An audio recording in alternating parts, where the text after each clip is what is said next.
Salut tout le monde, c'est Mathias de Tesmania France, bienvenue aujourd'hui pour une nouvelle vidéo et aujourd'hui on va parler de Starlink. On a plus d'informations autour de Starlink et du coup je pensais que c'était une bonne idée de refaire un point sur ce projet. Avant que cette vidéo commence, abonne-toi dès maintenant à la chaîne YouTube, active la cloche pour ne rien rater, c'est gratuit et ça ne mange pas de pain. Avant de parler de Starlink, il faut savoir ce qu'est Starlink. En fait, Starlink, c'est une filiale de SpaceX qui souhaite proposer Internet à haut débit par satellite. Internet par satellite existe déjà depuis longtemps, sauf que les services déjà existants sont très onéreux et très peu performants. Ces satellites sont en orbite géostationnaire, ce qui invoque une latence très élevée. Starlink a différents objectifs. Sur le plan national, c'est-à-dire aux États-Unis, Starlink veut ubériser l'Internet à haut débit. En effet, l'Internet chez nos voisins américains a un coût bien plus important que le nôtre. Par exemple, un abonnement haut débit coûte entre 70$ et 145$. En France, le prix moyen est de 35€. Il est à noter que de nombreuses offres en France sont disponibles à un certain prix avantageux, puis quelques années plus tard, le vrai tarif prend forme et c'est là où est la douille. Néanmoins, le plus important, c'est de voir qu'aux États-Unis, Internet coûte beaucoup plus cher qu'en France. Le second objectif de Starlink, il est sur le plan national et international, c'est de donner accès à Internet de partout dans le monde, même dans les zones très retranchées, voire même des zones rurales. En France, seulement 20% des Français résident en zone rurale. Mais dans le monde et dans d'autres pays, cette part de population vivant dans les zones rurales est bien plus importante. Dans le monde, 78,5% des personnes habitent dans une zone rurale. Contrairement à ce que nous pouvons penser, les populations natives ne sont pas toutes des populations déconnectées du monde digital. Certaines populations natives sont loin d'être les copies des clichés télévisuels ou cinématographiques.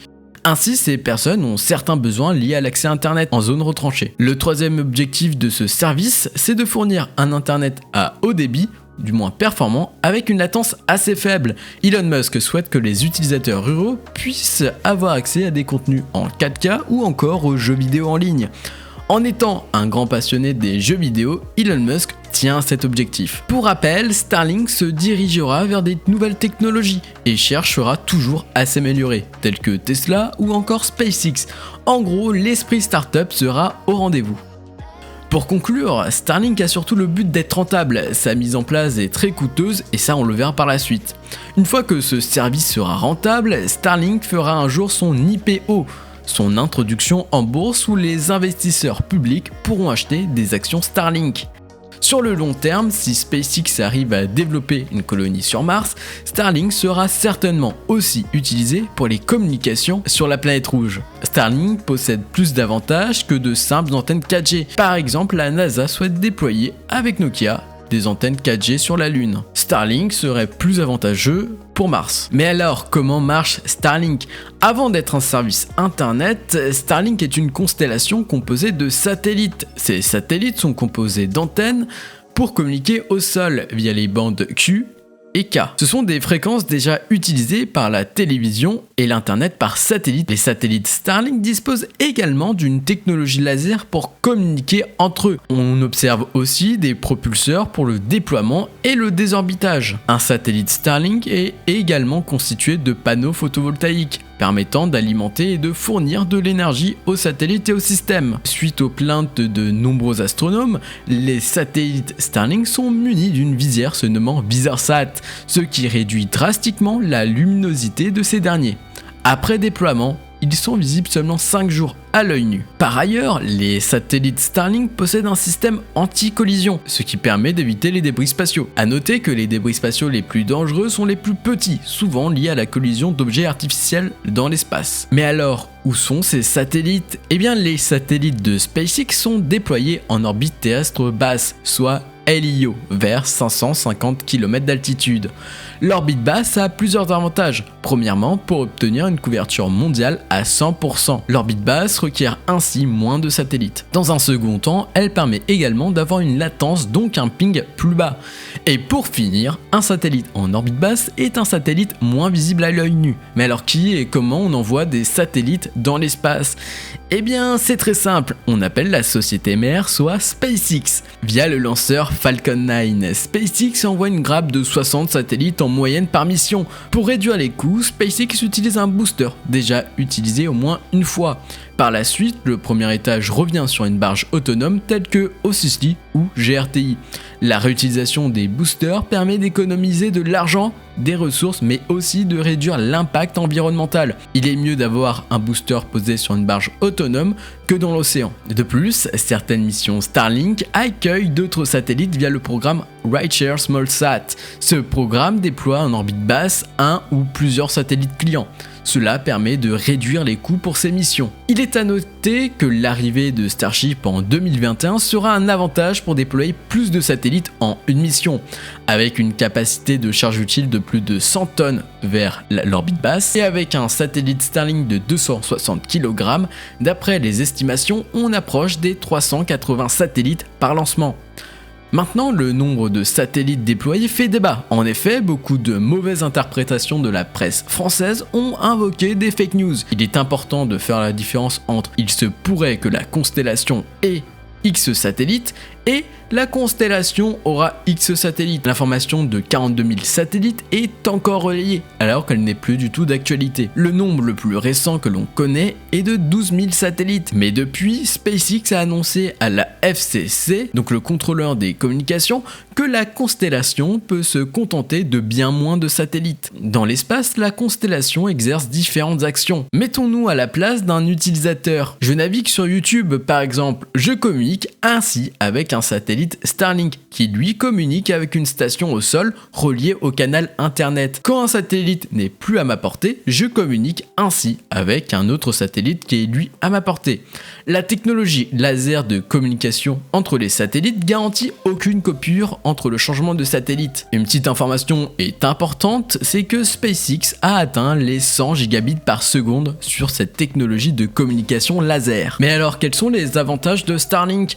Je ne l'ai pas notifié avant, mais Starlink n'a aucun rapport avec la 5G ni la 4G. Vous ne pouvez pas avoir du réseau Starlink via votre téléphone. Vous devez forcément avoir un abonnement via la parabole et la box. C'est-à-dire ce n'est pas un abonnement mobile, contrairement à ce que peut proposer Orange, SFR ou Free. Ainsi, beaucoup de personnes vont mettre sur la table les 4G box, voire les 5G box dans un futur. Le problème de la 4G, c'est qu'aujourd'hui, elle n'est plus assez performante. Nos données, nos besoins liés à Internet est de plus en plus grand. Le débit sur la 4G est largement insuffisant. Et sinon, la 5G, eh bien le problème, c'est que pour avoir une couverture 5G très importante, il faut beaucoup, mais beaucoup d'infrastructures. En parlant d'infrastructures, Starlink fluidifie le déploiement de l'internet à haut débit. Et bah oui, parce que la fibre, il faut beaucoup de travaux pour que tout le monde ait accès à la fibre. Avec Starlink, c'est mobile et il n'y a pas besoin d'avoir 8000 mètres de canaux pour être connecté à un internet à haut débit. Tout cela se passe via une parabole, un modem et des satellites dans l'espace. En parlant technique, eh bien Starlink sera moins confronté à des problèmes techniques. Aujourd'hui, il est très fréquent de voir Free, Orange et SFR avoir des problèmes sur leur ligne. Starlink, le seul problème où ils peuvent avoir, eh bien c'est sur le satellite, où là ils peuvent résoudre le problème à distance. Pas besoin d'avoir de techniciens qui mettent un mois à venir chez vous. Mais alors, comment avoir accès à Starlink? Eh bien, pour l'instant, en France, Starlink n'est pas encore disponible. Le service devrait arriver en 2021. Dernièrement, la filiale de SpaceX a reçu l'autorisation de l'ARCEP pour l'implantation de 3 stations au sol, une à Gravelines, une à Villeneuve-d'Ornon et une autre à Belin-Bélier. Il est à noter que la portée affichée sur ce schéma correspond juste à la portée avec les satellites sur 550 km d'altitude et non à la portée d'utilisateur. Et donc la prochaine étape pour Starlink va être d'obtenir les autorisations pour posséder le statut de fournisseur internet, soit FAI. Et cela va être très compliqué. Certains acteurs s'opposeront et c'est pour cela que Starlink a déposé sa demande pour les 3 stations au sol sous le nom de Tibro France SARL et non de Starlink France. D'ailleurs, le nom de la société sera bientôt modifié. Le patron d'Orange avait annoncé il y a quelques mois qu'il bossait avec SpaceX pour l'arrivée de Starlink. Il est fréquent de voir les services internet via satellite se lier au FAI, mais SpaceX souhaitera certainement aussi rester indépendant. En tout cas, si vous êtes intéressé par le service Starlink, vous pouvez dès maintenant vous préinscrire à Starlink sur le site internet starlink.com. Le lien est en description. La semaine dernière, une bêta ouverte a été déployée aux USA et elle devrait arriver ensuite au Canada. Elle porte le nom Mieux que rien. Le service est encore une bêta et elle affiche un faible pourcentage des performances finales, d'où le nom Mieux que rien. L'offre unique propose des débits entre 50 mégabits par seconde à 150 mégabits par seconde pour le débit descendant, ainsi qu'un ping entre 20 et 40 millisecondes. Des utilisateurs ont rapporté que leur débit montant se situait en moyenne aux alentours des 130 mégabits par seconde, avec un débit montant de 15 mégabits par seconde en moyenne. Il est à noter que la latence moyenne est de 30 millisecondes. En 2021, Starlink annonce une latence entre 17 et 19 millisecondes. Encore une fois, nous sommes dans une phase de bêta et au fil des années et au fil des mois, le service sera bien plus performant. Sur le point tarifaire, le prix du matériel est de 499$, comportant l'alimentation, la parabole autonome ainsi que le routeur Wi-Fi. D'ailleurs, la parabole se nomme Starlink. Donner le nom Starlink à la parabole donne vraiment ce lien entre les étoiles et la constellation. Et sinon, l'abonnement est de 99$ par mois. Le prix peut paraître cher pour nous, mais le service reste abordable pour le marché américain et les services concurrents sont dans cette même zone de prix. Mais surtout, ils sont moins performants. Bien évidemment, le prix sera revu à la baisse au fil du temps et le prix sera adapté à chaque marché. En France, on aura un abonnement moins onéreux certainement. Starlink ne propose pas juste internet, mais une expérience et ils appuient sur ce fait. Et je trouve qu'un détail est assez important à préciser, c'est que votre argent est ainsi utilisé par SpaceX pour le développement de voyages vers Mars ou d'autres projets. La filiale de l'entreprise aérospatiale vise par ailleurs la facilité. Pour installer Starlink, il suffit simplement de mettre la parabole autonome dehors, sur un balcon, un toit ou une terrasse, brancher le routeur et puis allumer le tout. La configuration se déroule ensuite via l'application iOS Android, où tout est simplifié. La parabole s'oriente et se calibre, elle communique avec le routeur qui diffuse lui du Wi-Fi. Les premiers utilisateurs nous ont fait part qu'il était très simple pour configurer le matériel, mais aussi que le service permettait de consommer du contenu 4K très facilement. En outre, Starlink répond déjà aux besoins des premiers utilisateurs. En réalité, Starlink n'est pas qu'un acteur de télécommunications. La filiale lie plusieurs partenariats avec des écoles et des États. Nous savons que la crise sanitaire affecte beaucoup l'éducation dans le monde. Dans certains États américains, l'école se fait à la maison via Internet, mais quand les élèves se situent en zone rurale, il est nettement plus compliqué pour avoir accès à l'apprentissage. SpaceX s'est engagé par exemple avec Lecter County Independent Schools District au Texas, fournissant un accès au débit à Starlink pour les élèves ruraux. D'un autre côté, Starlink a aussi la capacité de déploiement et de renfort dans des régions qui ont connu des catastrophes naturelles, comme par exemple à Malden dans l'état de Washington. La ville de Malden a connu des incendies le mois dernier. SpaceX a fourni aux habitants et aux autorités un internet à haut débit, ce qui a permis de faciliter et fluidifier les opérations d'urgence. Pour conclure cette vidéo, beaucoup de personnes vont me dire « Bah moi j'habite en ville !» et j'ai la fibre, Starlink ne sert à rien. Et là j'appelle à un fait, c'est qu'il faut supprimer ce côté égoïste.